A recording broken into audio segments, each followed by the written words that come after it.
All right.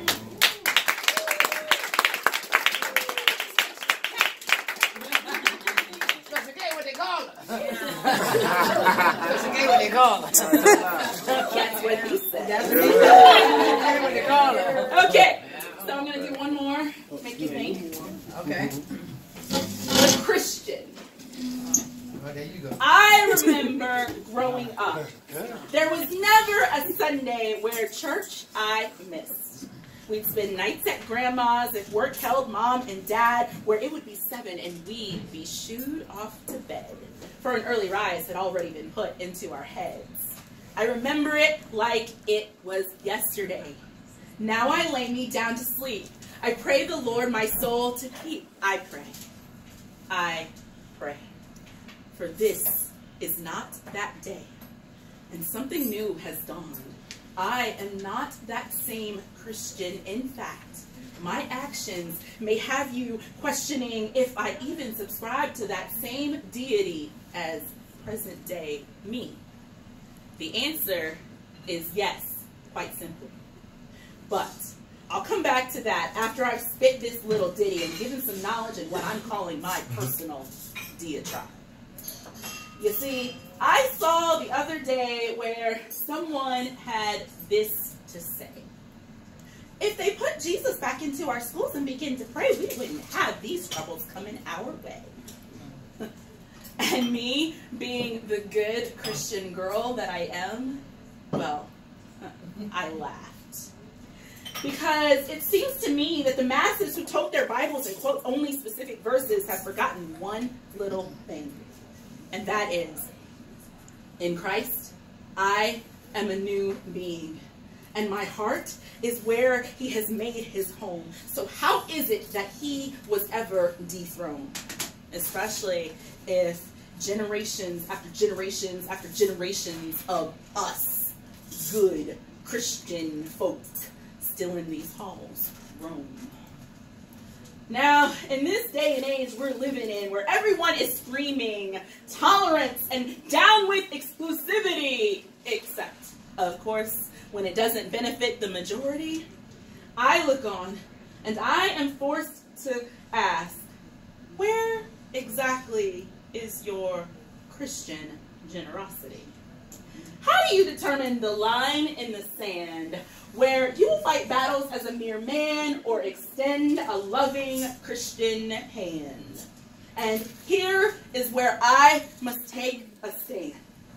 I know that Christ loved every man. It is only the sin that separates us from him. And so I know that Christ was never a part of your diabolical master plan. So I'll ask again, why is it that you can't support the refugee? What makes him so horrible that he can't be let in? Here, take a napkin. There's a little dribble of hypocrisy on your chin. And while you're backpedaling and hurrying to clean up your mess, allow me to school you in 10 seconds or less. See, Christ was born in Bethlehem, and in case you didn't know, desert surrounds this land. And in fact, most everywhere he traveled was a dry and dusty place. That's why women covered their face and the heads of men were graced with turbans. Yet, you got something to say about my Muslim brothers and sisters who continue to dress that way? So tell me again about the king you've been using, the one who supposedly supports your every venture. And as I'm listening, I'll pretend that I do not know how the Bible describes him so, with hair of wool and burnished bronze, the color of his feet. And when your speech is complete, I'll quietly remind you that he stood for every man, regardless of his creed. And I'll ask again, where does Christ fit into your present day Christian greed?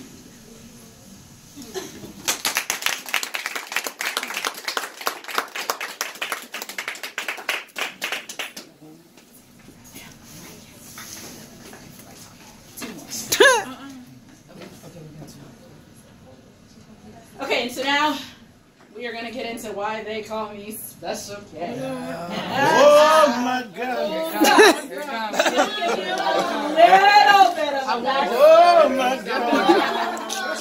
I miss you so much. So a few months ago, I had the pleasure of riding to Maryland with a great bunch of my friends. And the ride was so awesome. And I said, oh my gosh, I have to write about this in this moment. And I was fired up and it was awesome. And then I went home and I woke up the next day on Friday morning and I woke up feeling some kind of way. I had to call my sweetie at work and say, you need to come home right now. And he said, no. And I said, no, you don't understand. It's an emergency. You have to come home. And he said, no. I said, if you don't come home, I am going to write a poem about this. Everybody's going to know you didn't come home and take care of it. And he said, I dare you. Challenge accepted. However, the good, fun-loving poem that I wanted to write with my friends kind of merged into the one that I wrote about him, and we have I Want To. Now, and then the first time that I performed I Want To, and it was actually here, and everybody that was in the poem was in the space.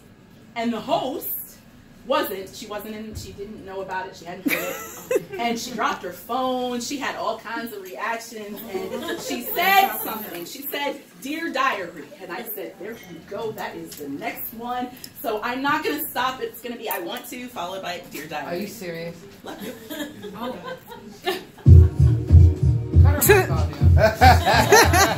Good morning! How are you? I just wanted to call and let you know that I was thinking about you. And that I hope today was the greatest of days for you. Wait, don't go. There's something you need to know. See, I might have lied just a bit, so let me give it to you straight. And in the sultriness of my voice, those underlying tones, I'm hoping you didn't miss those underlying moments. I need to be truthful about why we're on the phone. See, I really called to say, meet me at our special place. Because today, I want to sit on your face. Have I got your attention now? Well, that's good, but try and keep up. You hear? For today, I will be the teacher. My body, the classroom, my voice, center the lesson, and my button is your objective. And you will be the student, and by the way, the bell has rung, and it's way past time to start our day. So, meet me at our special place, because I want to sit on your face today. And I want your tongue to find its way to your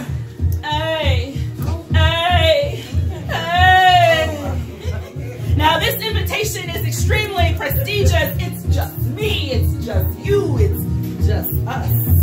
I want to see what those bulging muscles can do.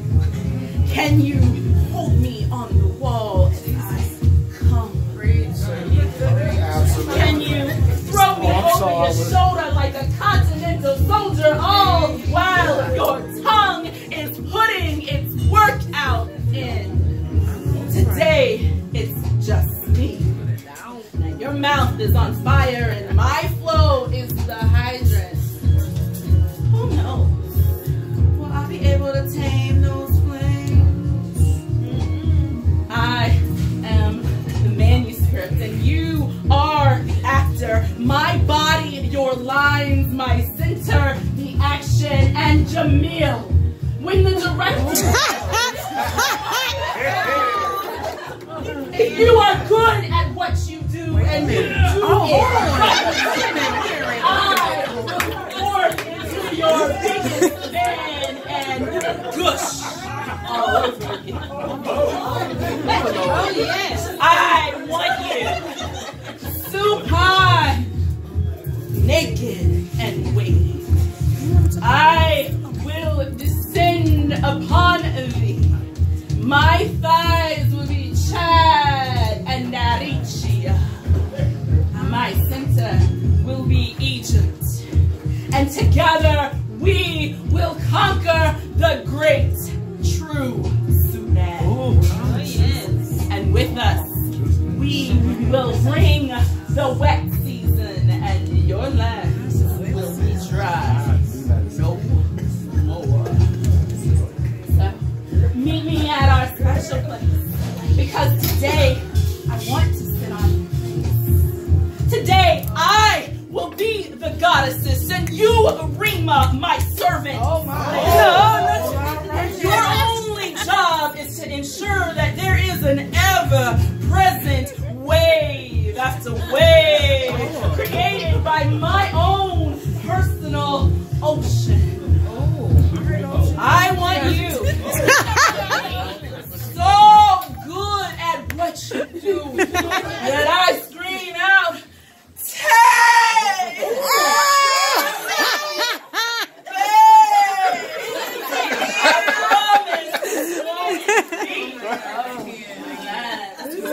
You're making them right. I can tell you're excited to explore this here wetland. So meet me at a special place because I want to sit on your face today. And I am freedom, and you, Friday, love my prisoner. Come on, extend the version. Extended version. Remix.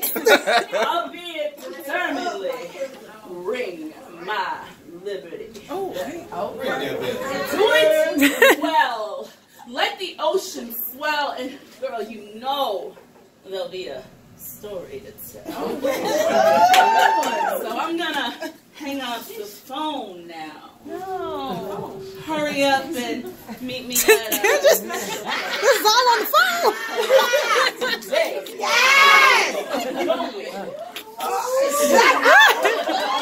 Oh, put it down like a